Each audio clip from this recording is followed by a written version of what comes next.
Welcome to Air Emergencies Simply Explained. In today's video, we will be looking into the crash of United Airlines Flight 232. July 19, 1989. United Airlines Flight 232, a McDonnell Douglas DC-10, is flying from Denver to Chicago. On board are 285 passengers and 11 crew members. An hour into the flight, the DC-10's tail engine explosively disintegrates. The flight's first officer, William Records, attempts to regain control of the aircraft, while its captain, Alfred Haynes, attempts to diagnose the problem. The flight engineer, Dudley Deverock, reports that the aircraft is losing hydraulic power. Engine 2, the tail engine, is shut down. The DC-10 banks dangerously to the right because flight control has been lost.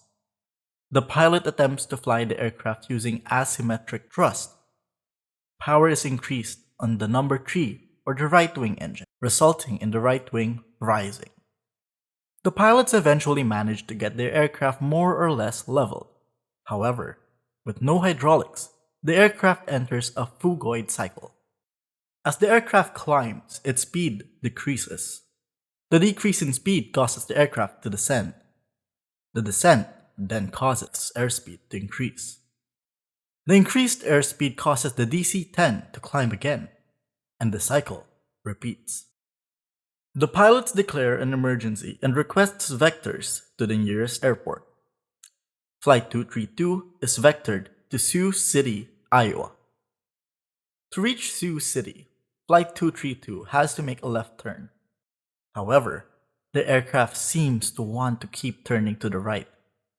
The pilots decide that any course change to the left will be done by circling to the right.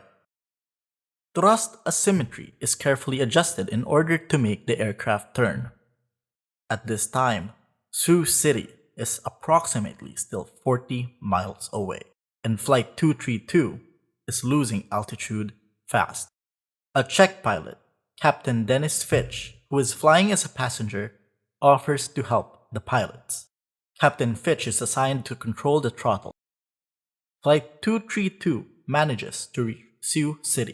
However, due to the lack of flight controls, the pilots cannot slow down the aircraft. The pilots decide to extend the landing gear. The drag caused by the landing gear somewhat helps the plane slow down. However, Flight 232 is still approaching the airport at a high rate of speed. The pilots will have to land the plane with no flaps and will have to keep the engines at near full power to prevent it from descending rapidly.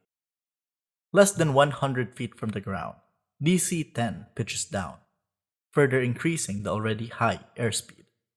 Captain Fitch applies more power while Captain Haynes frantically tries to keep the aircraft centered on the runway. However, there was nothing more the pilots could do. Flight 232 impacts the ground right wing first, and its fuel immediately ignites. The aircraft rolls into its back before coming to a stop upside down in the cornfield to the right of Sioux Gateway Airport's runway 22. 111 on board were killed, while 184 survived. Among the survivors are the 4 pilots. The NTSB discovered a microscopic imperfection with the titanium used to make the fan disc of the number 2 engine.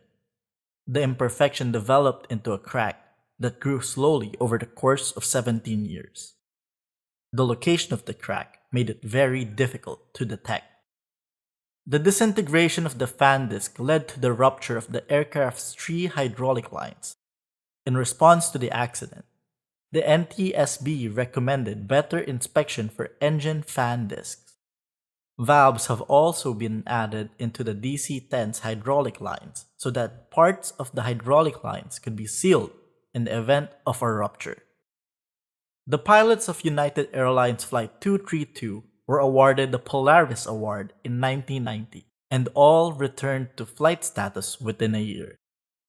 Captain Dennis Fitch died in 2012, while Captain Alfred Haynes died in 2019. That is it for today's video. I hope you learned something new. Please subscribe and click the notification bell for more Simply Explained Air Emergency videos. 2.